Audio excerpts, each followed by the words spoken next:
Just minutes after saying there's no agreement on the ceasefire, Iran now seems to suggest that the ceasefire has begun. What changed, and what do you have to say about this mixed messaging? Welcome to the world of rapid Middle East diplomacy. I hear that the Qataris communicated with the Iranians extensively and worked to develop this in a back channel manner.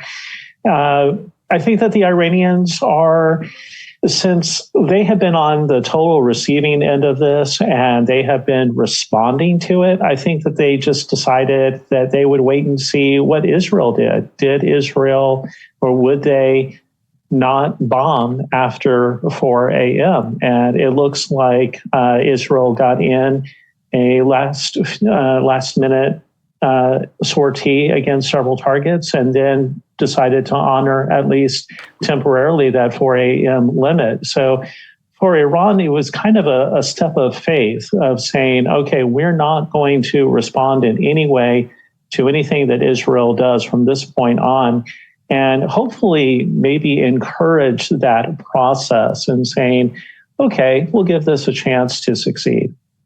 James, could this be seen as dual signaling?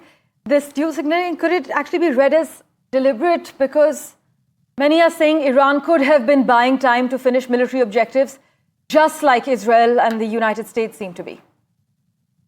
I don't see any objective that they were attempting to fulfill. I have not heard that they had any missile launch in that time.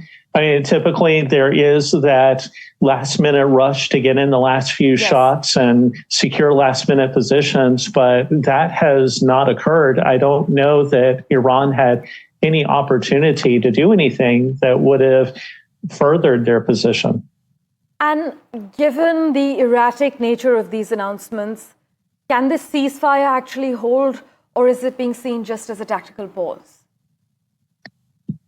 That's going to be on Israel's part. You know, we have to wait and see the official announcement from Netanyahu, whether the cabinet is going to allow him, and whether he really, because he's a part of this process, you know, whether he is going to go fully forward.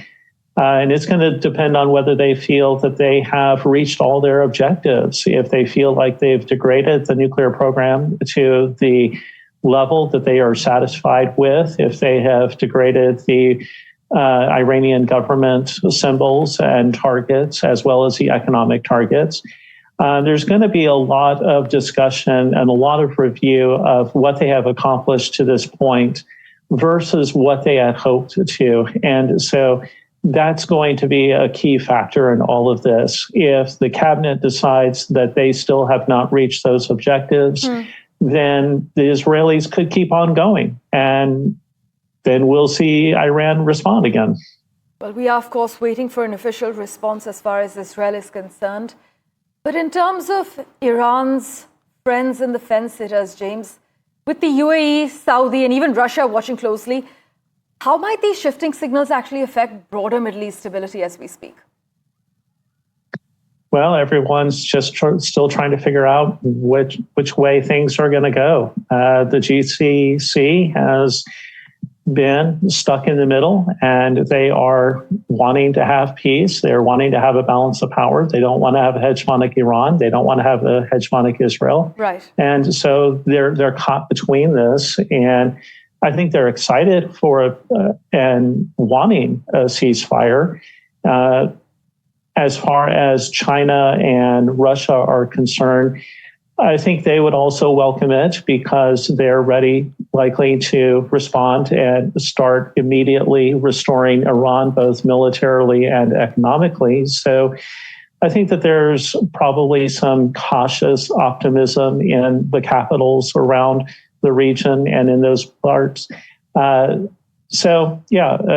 cautious optimism, I think, is the best way to phrase it. You could have put it better. Cautious optimism seems to be key at the moment. Also, James, from an energy security lens, does Iran's compliance reduce immediate risk for India, or is the region still too volatile to draw any conclusions at this point? Well, it is a ceasefire, so it's not an official conclusion to the conflict. And so we always have to remember that, this is not a peace agreement. It is simply the parties deciding to take a breather, to take a pause, and to wait. I really don't see any further economic fallout, though. I think that the markets will also have an opportunity to breathe. I really do not foresee the shutting down of the Straits of Hormuz. And I would imagine that there will be some opening of the oil markets and, like I said, some lowering of the prices. So I think that the nations in Central Asia can look at this as an opportunity that things will get restored to normal fairly quickly. Well, hopefully. And as we wrap, James, is it fair to rule out the fear that this 12-day war might stretch longer, deeper, and wider? We should always be cautiously optimistic. And I really believe that, we have a saying here in America, it's not over until the fat lady sings. And she's warming up, but I don't think that we have heard her sing her song yet. And so everything is still very much tender, and this process needs to be played out. What I would wait for is Netanyahu stepping to that podium and saying, folks, we're done. We've accomplished what we needed to do, and it's over. And that's when you can really take your breath. Right. Well, cautious optimism is what we're practicing at the moment, James. As always, thank you so much for joining us with your views.